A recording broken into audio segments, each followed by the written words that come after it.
So, Steve Bannon has a new nickname, Sloppy Steve, deemed to be that by President Trump. We'll talk about that. We'll also talk about the Trump administration's new marijuana policy. It's got a lot of people up in arms, or at least they would be up in arms if they could get up off their couch and leave the Doritos behind. I'm Ben Shapiro. This is The Ben Shapiro Show.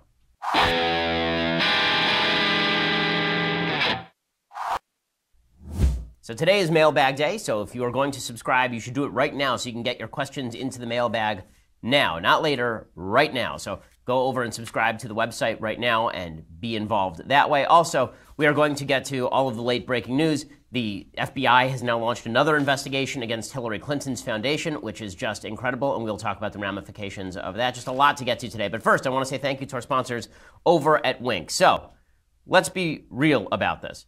You know, you need a drink at dinner these days. You just do. Okay, because let's look at that news cycle, and you know you do. And that's what Wink is there for. What Wink is really there for is for people who don't know anything about wine. So you're somebody like me, and you spent your entire childhood drinking, cheap, kosher wines, and you don't know anything about wine generally.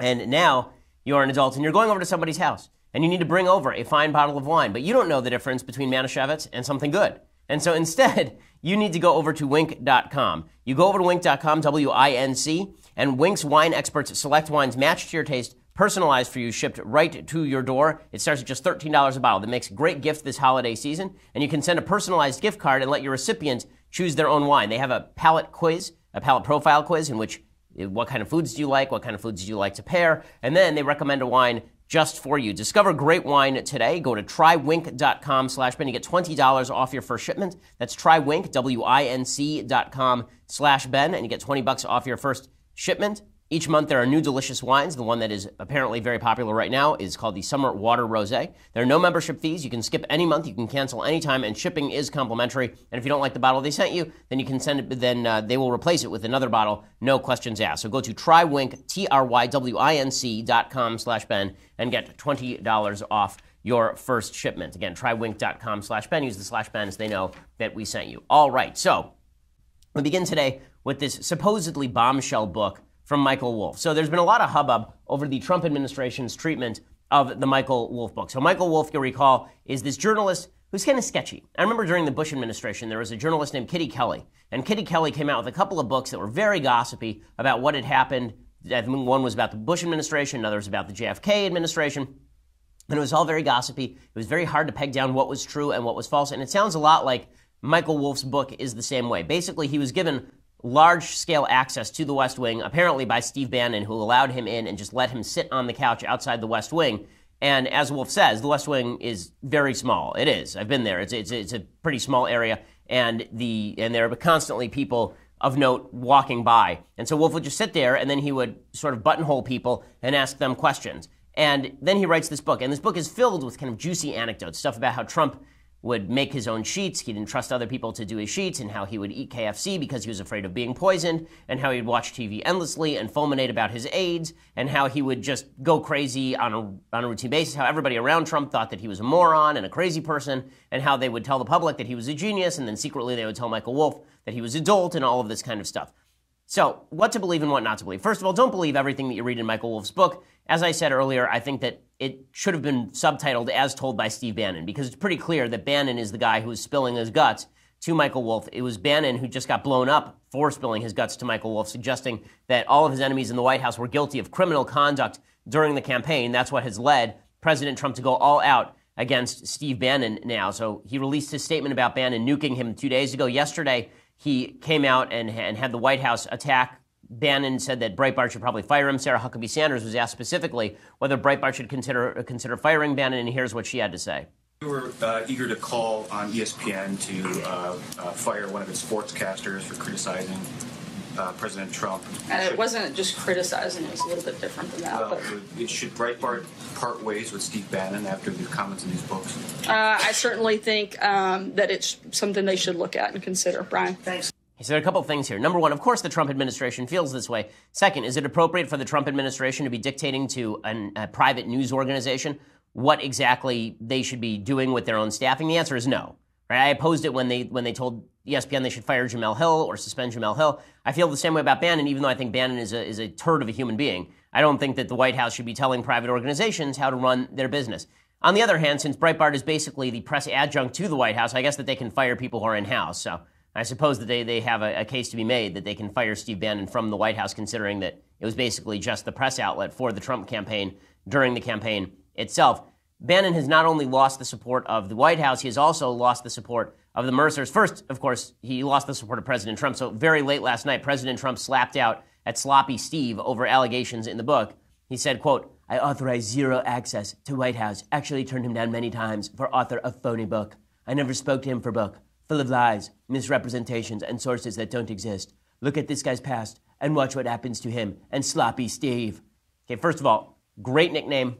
Again, second slow clap in 2 days for President Trump. This is an excellent nickname. This one goes up in the treasured halcyon, the treasured wing of the Hall of Fame of Trump nicknames, right? I mean, there's Little Marco and there's Low Energy Jeb, and Sloppy Steve is really high up there. I mean, that'll stick. That'll stick because Steve is a sloppy guy in a variety of ways. So that is good stuff from Trump. Trump came out today and he said that the Mercers made a good move by getting rid of Sloppy Steve, so he's just going to keep banging on this drum.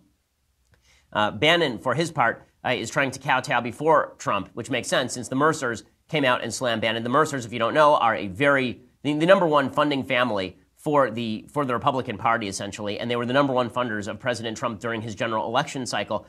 Rebecca Mercer is the woman who is largely responsible for deciding where the Mercer family money goes. And she said, "I support President Trump and the platform upon which he was elected. My family and I have not communicated with Steve Bannon in many months and have provided no financial support to his political agenda, nor do we support his recent actions and statements." That's a pretty rare statement from Rebecca, who apparently tends to be rather reclusive in public. Her father had disassociated from Breitbart and from Bannon back in early November. So they've been basically cutting off ties for weeks now with Bannon. There's a report that they'd even cut off the funding for Bannon's private security team. So he's basically been isolated at this point, has Bannon. And that, of course, has led him to one conclusion. He must hang on at Breitbart, right? It's the only thing that matters to Bannon right now. He has to hang on at Breitbart. If he loses his perch at Breitbart, he is done as a human. He no longer has the ability to get in good with Trump, right? The idea, I think, for Bannon is if I hang on long enough, if I just hang out here long enough, then at some point, Trump will bring me back in the fold, like Corey Lewandowski or Sam Nunberg or a bunch of other people. I'm not sure that's the case. I think that once you burn your bridges with the president's children, like all of them, then you're going to eventually reach the point where there is no way for you to avoid being blown out, basically. I think that may be where Bannon is, but Bannon feels like if I just stick around at Breitbart long enough and then something bad happens to Jared and Ivanka legally, then I'll rush back in and Trump still has my phone number. If he's no longer at Breitbart, that's no longer an option. So he's trying to hang on with the skin of his teeth. Larry Solov, who is Andrew Breitbart's old business partner and best friend, Larry refuses to get rid of Bannon, is my impression from the outside. I don't have any inside information on that. But if I had to guess, that would make a lot of sense. It was Larry who brought in Bannon in the first place out of, I think, personal weakness. But in any case, the idea that he's going to dump Bannon by the side of the road is unlikely. I think the Mercers would have to force the issue. So Bannon is trying to hang on. The way he's hanging on is basically by kowtowing to Trump and then hoping that Trump backs off of him. So here was Bannon yesterday, after all these quotes come up about how Bannon thinks that Trump is a crazy person and is going to either be impeached or resign and how his children are all criminals. Now he comes out, he says, no. Trump's wonderful. Trump's great. So here's Bannon on Sirius XM radio. I know because I know at least one person who listened to it, which was apparently their entire audience. So here we go.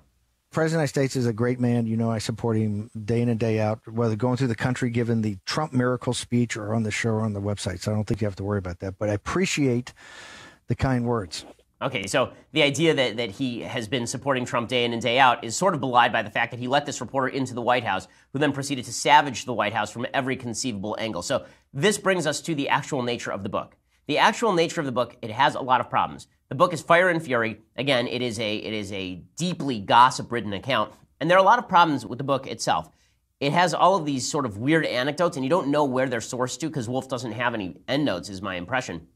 He doesn't say, this is from my conversation with Steve Bannon in the West Wing, or this is from my conversation with Jared Kushner, or this is from my conversation with Mike Pence. It doesn't have any of those footnotes. There's no way to tell what is true and what is not in these accounts. But we know already that there are some things in this book that are just not true, right? We know there are accounts that are simply false. There are certain descriptions of people that are just not true. And in just a second, I'm going to tell you about some of the instances in the book that are clearly untrue. I mean, I can personally attest to them being untrue in just 1 second. But first, I want to say thank you to our sponsors over at Ring. So Ring's mission is to make neighborhoods safer. We have Ring.com at our house. We have the device on our front gate. Today, over 1 million people use the amazing Ring Video Doorbell. That Ring Video Doorbell, basically the way it works, somebody rings the doorbell, and instead of you having to be home in order to answer, you can pick it up from your phone anywhere in the country, right? You can just pick up your phone. It makes it look like you're right at home, and that way nobody's going to be robbing your house because they think that you're home. That's what the Ring Video Doorbell is for. You can screen people who you don't want to come over, so you really don't like your in-laws. They ring the doorbell, and you can pick up, and you can say, sorry, I'm not home, go away. Right? You can do whatever you want. Ring knows home security begins at the front door, but it doesn't end there. So now they're extending that same level of security to the rest of your home with the Ring Floodlight Cam. The Floodlight Cam is a motion-activated camera and floodlight that connects right to your phone with HD video and two-way audio that lets you know the moment anyone steps on your property. Again, you can even set off an alarm directly from your phone, so your property will always be safe. Ring Floodlight offers the ultimate in-home security, high-visibility floodlights, a powerful HD camera that puts security in your hands. Save up to $150 off that Ring of Security kit when you go to ring.com/Ben. That's ring.com/Ben. Again, ring.com/Ben. You get $150 off that Ring of Security kit. It is vital. It is necessary. Protect your family. Ring.com/Ben. Use that /Ben so they know that we sent you. So here's what we know in the book that is not true. In the Michael Wolff book, Fire and Fury, which is soaring on the bestseller charts, here's how we know there's stuff that's not true. So number one, it says in the book that Donald Trump didn't know who John Boehner was, right, the Speaker of the House, that in conversations, Trump had no clue who Boehner was when he was recommended as a possible chief of staff. That's ridiculous. I mean, Trump has golfed with John Boehner. John Boehner was the Speaker of the House for the first 4 months of Trump's presidential run, basically. The idea that Trump has no idea who Boehner is really hard to hold to scrutiny. Beyond that, it's also ridiculous to suggest, as the book does, that Stephen Miller, who is one of Trump's top aides, one of his speechwriters, can't put together a sentence. I mean, the guy did go to, I believe, Duke Law School, if I'm not mistaken. No, Stephen did. As well, not only that, Stephen was also Stephen is a policy wonk. So there's an accusation that Stephen Miller is not, in fact, a policy wonk. When it comes to immigration, I've spent hours talking with him about immigration. The idea that he is not a policy wonk is just asinine. Miller didn't go to Duke Law, rather he went to Duke itself. So he's a smart enough guy to go to Duke, which is a top college. The idea that he can't write a sentence is silly. There are other claims in this book that are being called into question. There's a claim that Sean Hannity expressed his willingness to let Trump review questions in advance. Hannity said that he never did that. I don't know whether to believe that or not. The interviews were friendly enough, I don't think Sean would have to do that, right? I mean, Sean could basically just say to Trump, listen, I'm not going to sandbag you, and Trump would agree because Sean would never sandbag Trump.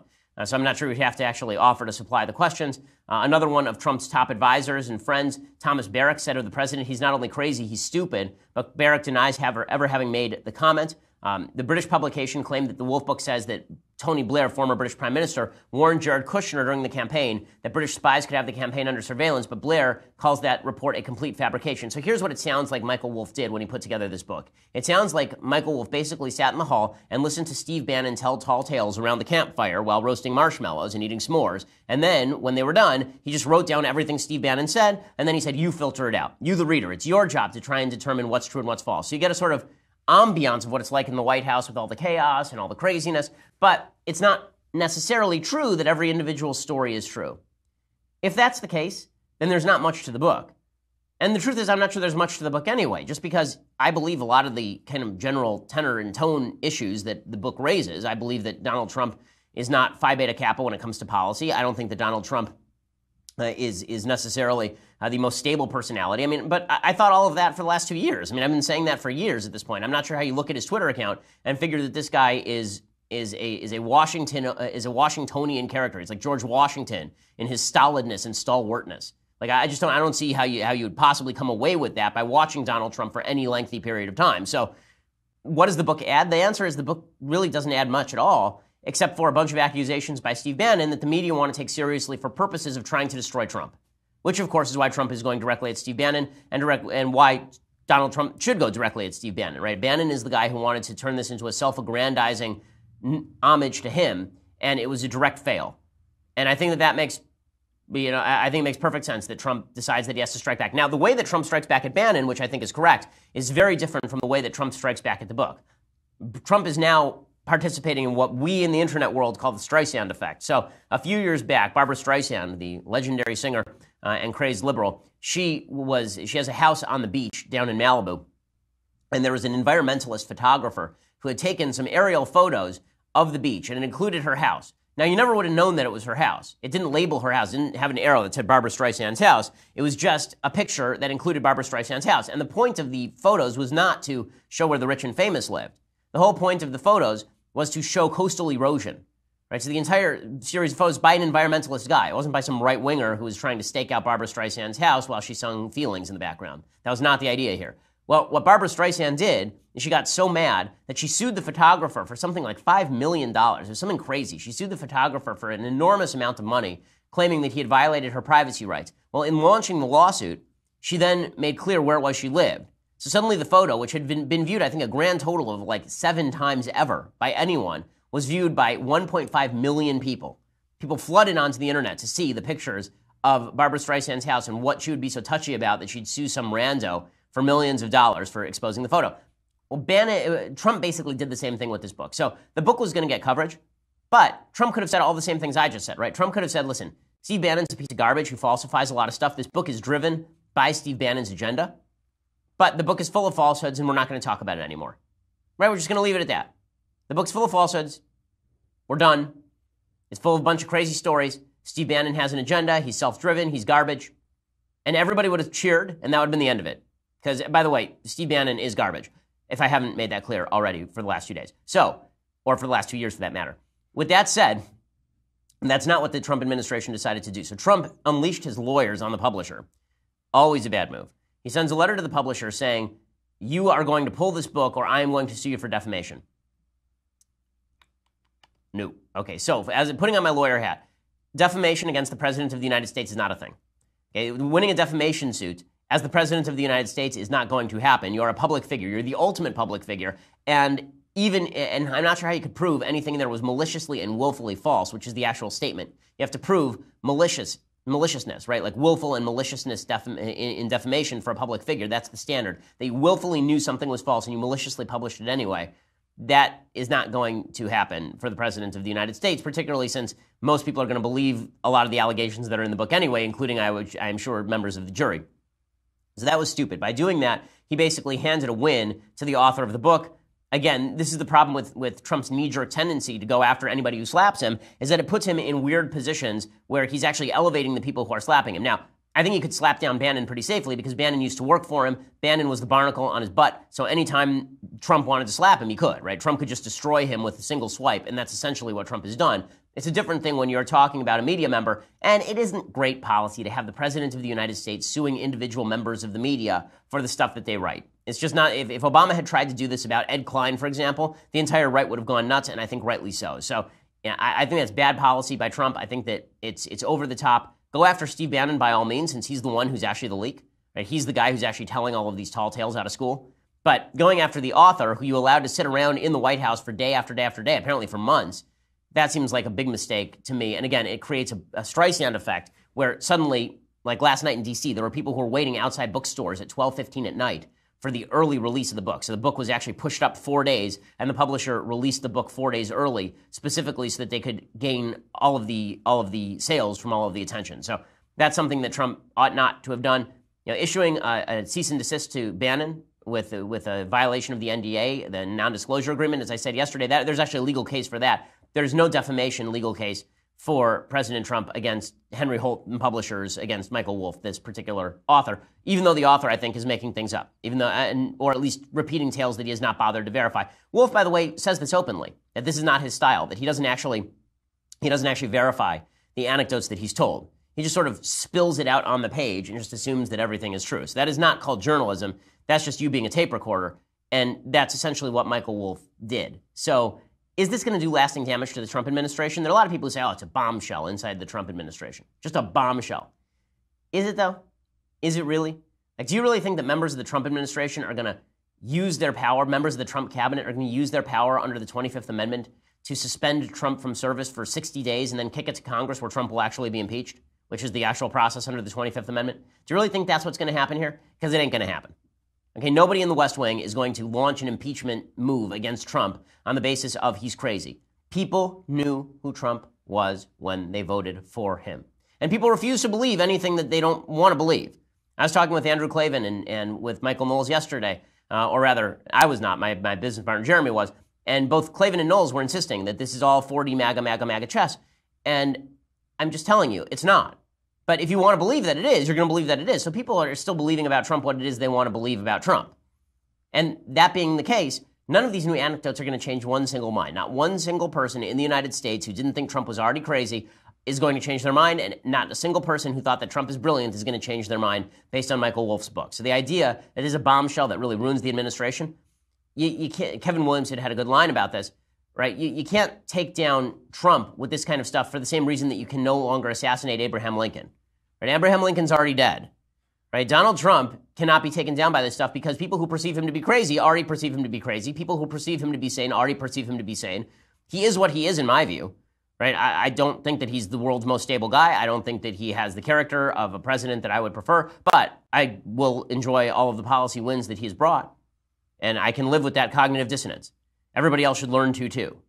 And that's just the way that it works. Okay, so I'm going to move on to Trump and pot in just a second. I know that's not my recommendation that we all smoke weed to get through the next 3 years of this, or the next 7 years, as the case may be. But before I get to that, I first want to say thank you to our sponsors over at Blinds.com. So you're looking around your house, and you know it looks shabby, but you don't know why. Well, I'm going to tell you why. It's not just that you're in the house, right? It's also that there are blinds on the windows that look like crap, right? Those blinds have been there since before you bought the house. Those blinds have been there since 1932, and they are made of wireframe hangers, right? They are just terrible. Well, you're going to replace them now. You're going to listen to me, and you're going to go over to Blinds.com. They make it really easy for you. If you're not sure what you want or even where to start, go to Blinds.com. You get a free online design consultation. Send them pictures of your house. They send back custom recommendations from a professional for what will work with your color scheme, furniture, specific rooms. They'll even send you free samples to make sure everything looks as good in person as it does online, and every order gets free shipping. And this is the best part. If you mismeasure, you screw up, it's your fault. Well, then Blinds.com will redo it for you for free. They've made it really easy for you, so there's no excuse for your apartment to look like something out of the Florida Project. You get 20% off everything at Blinds.com when you use promo code Ben. That's Blinds.com, promo code Ben. Get 20% off everything, and that means faux wood blinds, cellular shades, roller shades, and more. It really upgrades the look of your house to have a nice set of blinds or shades. Like all of this just makes your house look a lot better, and you won't look like the cheapo that you are, because even though you're not spending a lot of money, it looks really good. Blinds.com, promo code Ben, and you get 20% off everything. Again, use that promo code Ben so that everybody knows that we sent you. Okay, so a big policy change, or sort of big policy change, happened yesterday, and all of the pot smokers and friends of pot smokers are just up in arms at the Trump administration.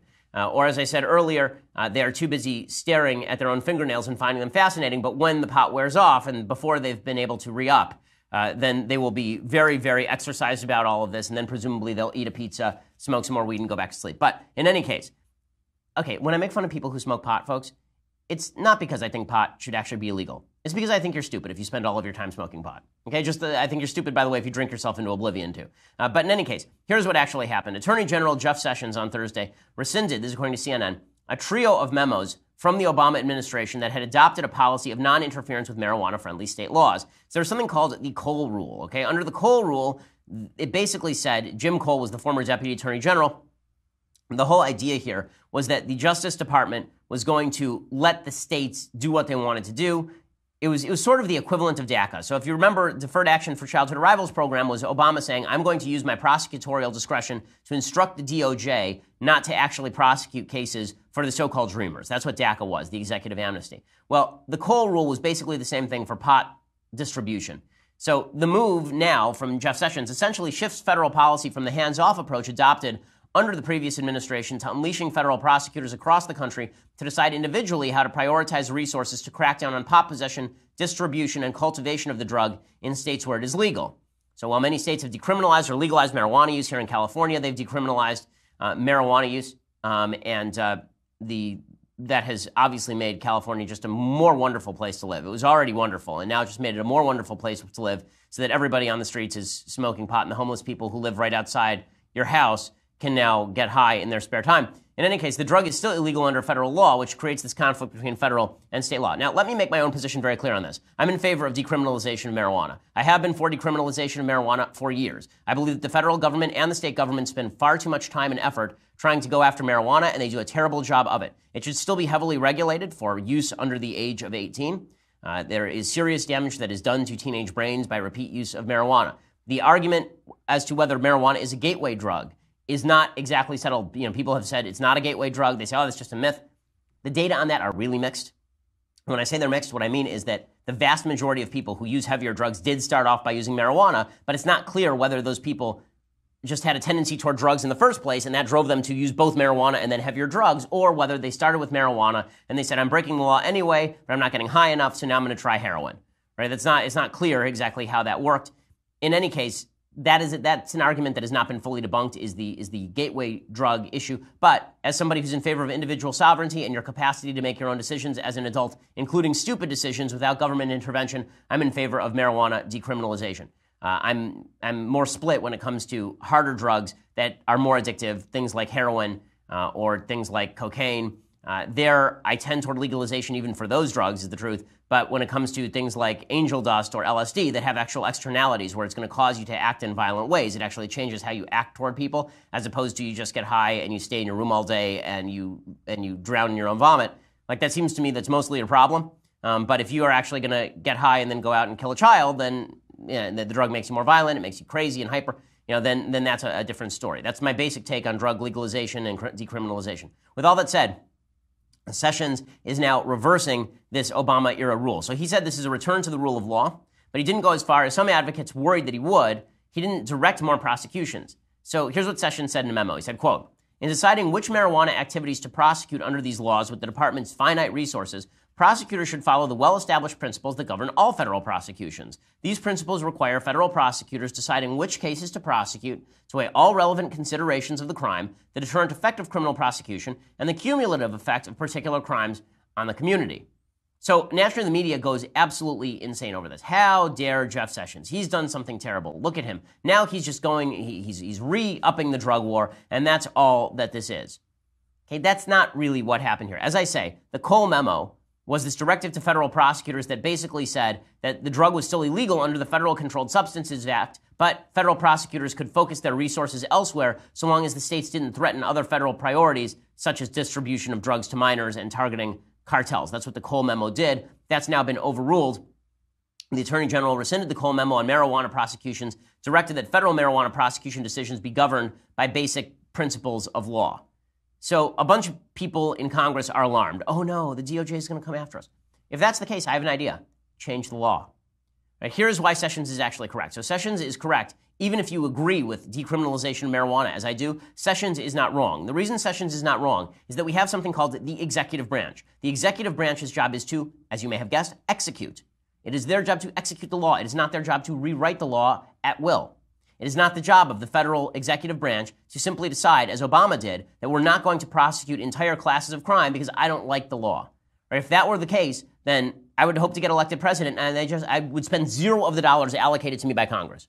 I just wouldn't do any of it. I would just nullify everything the legislature did. That's not what the executive branch is there to do. If Republicans in Congress and Democrats in Congress have enough of a problem with pot policy from the DOJ, maybe they should change the law. Maybe they should just get rid of the provisions governing marijuana in the Controlled Substances Act and let the states deal with it, considering it's mainly a state problem in the first place. I don't know why the federal government is really involved in any of this. This came to a head in a Supreme Court case called California v. Raich. I think it was back in 2003, in which there was the Federal Controlled Substances Act came up for review before the Supreme Court because the state of California wanted to allow medicinal marijuana, and the federal government was coming in and arresting people. And people in California were saying, well, we haven't committed a federal crime, right? We're not involved in interstate commerce. We're just growing marijuana to use ourselves, right? Or we're growing marijuana to use in state. And the Supreme Court wrongly, in my opinion, ruled that the state of California could not do that it was a supremacy clause question, that they were overruling the federal government. I disagree with that decision. I disagree with the federal government getting involved in these issues in the first place, but it is not the job of the executive to nullify federal law. It's the job of the legislature to change federal law. That's basically what Sarah Huckabee Sanders said yesterday, and I think that she's basically correct. Does President Trump see marijuana as a state's issue or a federal issue? The president believes in enforcing federal law. That would be his top priority, and that is regardless of what the topic is, whether it's marijuana or whether it's immigration. The president strongly believes that we should enforce federal law. The move that the Department of Justice has made, which my guess is what you're referencing, simply gives prosecutors the tools to take on large-scale distributors and enforce federal federal law. The president's position hasn't changed, but he does strongly believe that we have to enforce federal law. Okay, so his basic idea here is that the only thing that matters in the end is that the executive branch does what the executive branch is designed to do, which is to execute the law. So there's no question that this is correct, right? This is basically correct no matter what you feel about marijuana. So it's time for Congress to change the law. I will say, I think it is hilarious how the left has responded to this. So the left doesn't care about federalism in any other setting. They don't care about states' rights in any other setting. They're actively anti-states' rights in every other setting, like against it. Cory Booker, however, says that this is an attack on our most sacred ideals. Like, really, this is what he says. And so this is an attack on our most sacred ideals. And the very purpose of the Department of Justice was just to protect Americans, to elevate ideals of justice, and to do right by people. It is a failure of this administration, who said, as our president did during his campaign, that he would honor what states are doing. It's a betrayal of our Attorney General, who gave a commitment to a Republican, at least one Republican member of this body. But most significantly, it will hurt America. It'll hurt America. It's our sacred principle that people should be able to smoke dope. Pretty sure that was not actually a sacred principle, like for anyone. But apparently for Democrats, babies in the womb, not sacred, pot, sacred. I'm glad that we now know the priorities. This is exciting. Okay, so we are going to get to the mailbag. I also want to discuss this new FBI investigation into Hillary Clinton. We'll discuss all of that, but first you're going to have to go over to dailywire.com and take a look over there. So for $9.99 a month, you get the rest of the show live. You get to be part of the mailbag. Subscribe right now. You can be part of the mailbag, like right now. I'm waiting. Do it. Okay, we're done. Okay, so you can do all of that. You can get the rest of Andrew Klavan's show live, get the rest of Michael Knowles' show live. You get to get all the goodies that we are going to be giving away at the Shapiro store, which will be happening. Also, for the annual subscription, you get this, the very finest in all beverage vessels, leftist tears, hot or cold tumbler. It is so magnificent, so grand, so fine, that if you are forced to choose between one of your children and maintaining the sanctity of this tumbler, it will be a very difficult decision, and in the end, you will come down on the side of the tumbler. I know, I used to have 3 children, now I only have 2. In any case, check it out. That's not true, guys. Come on. Okay, so in any case, check out the subscription, or go over to Daily Wire. It's $99 a year, by the way, a lot cheaper than the monthly. Or go over to SoundCloud, iTunes, YouTube, subscribe, leave us a review. We always appreciate it. We are the largest, most popular, fastest growing, most incredible conservative podcast in the nation.